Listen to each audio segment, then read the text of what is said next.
মাসির বাড়িতে এসে সকালবেলা অবধি কী করলাম, মানে রান্না বান্না করেছি সেগুলো তোমাদের সঙ্গে শেয়ার করেছি।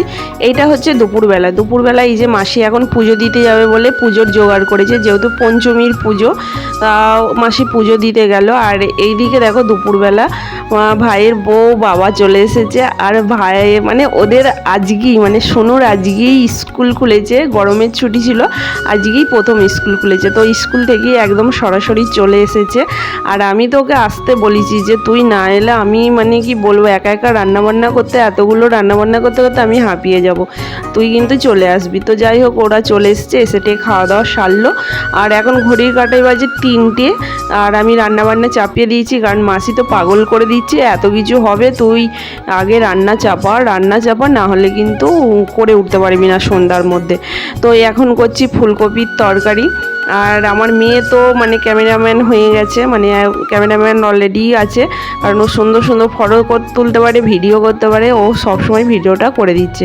আর আজকে আকাশে করেছে প্রচুর পরিমাণ মেঘ, মাঝে মাঝে বৃষ্টিও আসছে।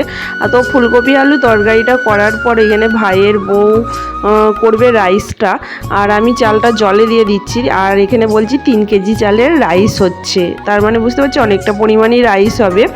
আর খাসির মাংসও আছে, প্রায় 4 কিলো থেকে 5 কিলো খাসির মাংস আছে। তো এখানে রাইসটা ভাতটা করে চাপিয়ে দিলাম, দিয়ে দেখো আমি এখানে কাঠের উনুনে এসেছি চিকেনটা করতে, কারণ ভিতরে ওই যে সিঁড়ির তলায় দেখতে পাচ্ছ ওখানে কিন্তু গ্যাস আছে, ছোট গ্যাস আছে, কিন্তু আমি বেশ একটু মানে হাওয়া বাতাস পাবো, কিন্তু সিঁড়ির তলায় তো একটু ঘুজি আমার পছন্দ হচ্ছে না, তাই এসেছিলাম এই ফাঁকাটাই রান্না করতে কাঠের উনুনে। কিন্তু এই যে টুপটাপ করে ভালো রকমই বৃষ্টি চলে এলো, তো আমি আবার কি করলাম, গ্যাসে নিয়ে চলে এলাম চিকেনটাকে। আর এখানে রাইস রেডি, চিকেন রেডি, আর এদের 3জনকে খেতে দিয়ে দিয়েছি। টেস্ট করছিস কেমন হয়েছে? শুনো কেমন হয়েছে? সব ঠিকঠাক আছে? চিকেন কেমন হয়েছে? সাদা ভাত হয়ে গেছে, রাইস হয়ে গেছে, চিকেন হয়ে গেছে। এবার খাসির মাংসটা ভাইয়ের বউ কষাচ্ছে, কষিয়ে হাঁড়িতে দিয়ে দেবে, ব্যাস তাহলেই হয়ে যাবে।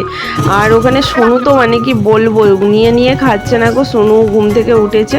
আর এখানে এখন এই দেখো পুজো যাচ্ছে, এই যে বারোয়ারি থেকে পুজো যায়, তো প্রত্যেকটা গ্রামেই দেখবে এরকম পুজো যায়। আমাদের এখানে এই নিয়মটা আছে, কাদের কাদের নিয়মটা আছে কিন্তু কমেন্ট করে জানিও।